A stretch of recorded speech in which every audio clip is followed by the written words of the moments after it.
How are y'all? Good. Alright. Good to see you.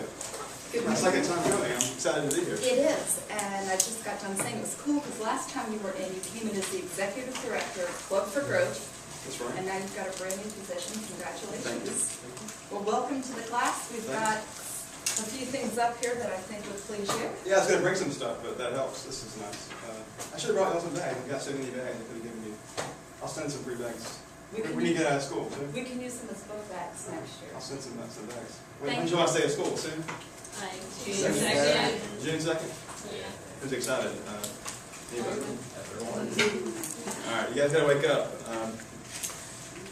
Your question is usually pretty tough, so I probably should have studied these before I came. But, Matt, can you just give a few minutes of background Sure. about where you grew up, what got you involved in politics and the conservative cause, and then, let's see, we've got about 18 questions, if you just want to kind of gauge your time based okay, on that. when I'm short on time, tell me. Well, first of all, my name is Matt Moore. Again, the new, soon-to-be executive director of the GOP in South Carolina. I was previously the executive director of a statewide group that works on things like lower taxes. Who likes those lower taxes? Limited government and doing what we call scorecards for legislators. Those are pretty important, and they use those scorecards and grade how people are voting on certain issues: taxes, spending, government growth, school choice, for example, school reforms, so those kind of things. I'm from Georgia originally, South Georgia, Tipton, Georgia, which is down near Florida. If you've ever driven down to Orlando, through Georgia, go through Tipton. Very small town, kind of like a lot of towns here in South Carolina. I went to Georgia Tech for college in Atlanta. So Yellow Jackets, you may football team, you may like football team at Georgia Tech. Then I moved to Washington, D.C. after college to work for all the Republican governors in America. There were 22 at that time, and now there are 29 Republican governors. And there in Washington, I met our previous governor, Governor Sanford, who is a funny guy. He recruited me to work for him on his staff. I came down to work in Columbia at the State House in his office. Working in politics itself is different than working for the state. Most people think that if you work for a governor in the actual State House, the most of your day is spent working on politics, and it's actually not. It's spent on working on stuff for constituents. People call with problems, or you're working on the budget. It's very different than working in politics. So if you have any aspirations to work in politics one day, you may have to decide if you want to work actually in politics or for the state government. They're very different.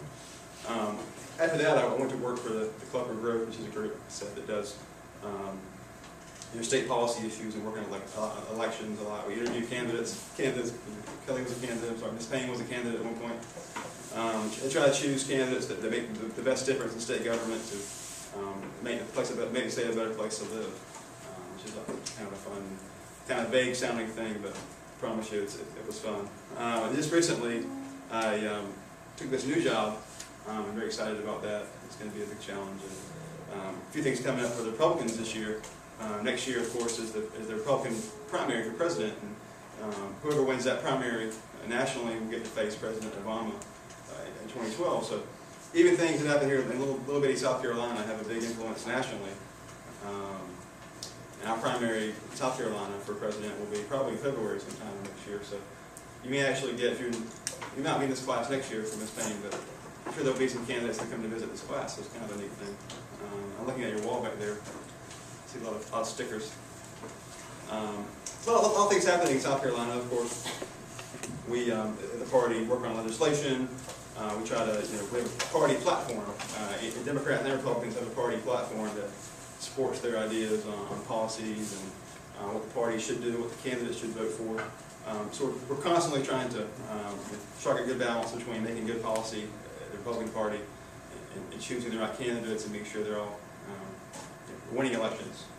And unfortunately, right now our party is on top. We've got all 9 constitutional officers. We have both U.S. senators and 5 out of the 6 congressmen. So some might say that, oh, well, you can only go down, right? But we're trying to push forward and really kind of solidify those majorities. So with that, I'll let you ask your questions. 18 questions, that's a lot. I think last time we got through about 15 questions, but Hopefully I answered good. Who's Alexandra? You want to answer your question? I'm Lexi, and Lexi, okay. you were the executive director for a conservative think tank organization. What have you learned from your experience at the Club for Growth that you can successfully use to manage a major statewide political party? I think it's how to win elections. Winning elections is a really a good mix of having the right people running for office, then having the right platform and the right policy ideas. The Republican Party is not so much about policy as it is winning, so I think that a good background how to win elections. When I say win elections, we mean how do you do TV ads? How do you do mail pieces? How do you do radio ads? How do you give candidates the things they need to win? So, who's Kenneth? Who's Kenneth? Kenneth. Hey, I'm Kenneth. What were some of your responsibilities when you worked for the club? Sure. The biggest responsibility was tracking legislation in the State House. We, of course, like the party, have a platform that we support, and that's limited government, lower taxes, more personal economic freedom. So being sure that the bills that are being passed at the State House have those influences in them. It's a big thing. The second thing was, of course, I said winning elections and watching who's running for what office and why, and when's the election going to be held, and do we need to interview them, do we need to endorse them. So that was the other big part. Ruby.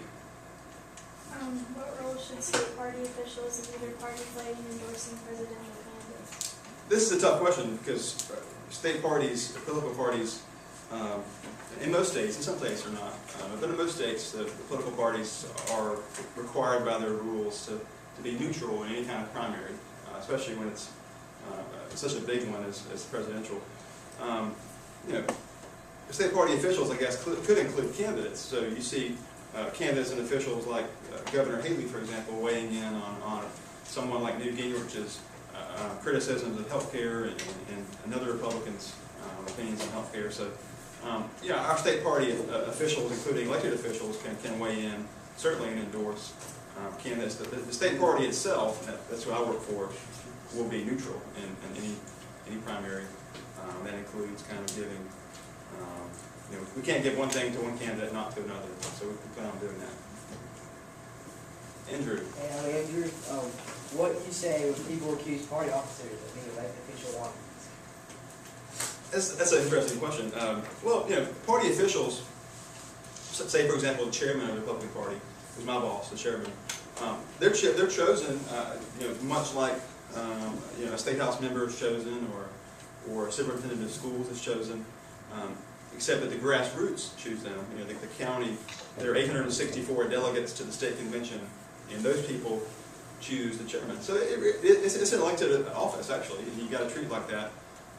It's no one's personal, fiefdom to be chairman of anything. And we have constituents just like the governor has constituents. So part of our job at the party is to reach out to the Republicans who voted for the chairman and those who didn't. We're one big happy family most of the time, hopefully. And we're very proactive in terms of how we reach out to people. We meet with the Tea Party, we meet with those people across the spectrum in the Republican Party who have an interest in politics. Ben. I'm Eric. I'm asking.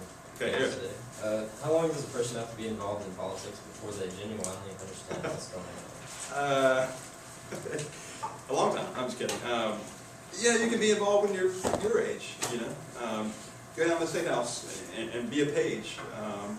It won't take you long to realize that most of the things that happen in politics are really things that anybody at any level could be interested in, learn the processes. I mean, you can read, Robert's Rules of Order to learn how a State House works, how the Senate floor, the House floor works. You can be involved at any age. And I hope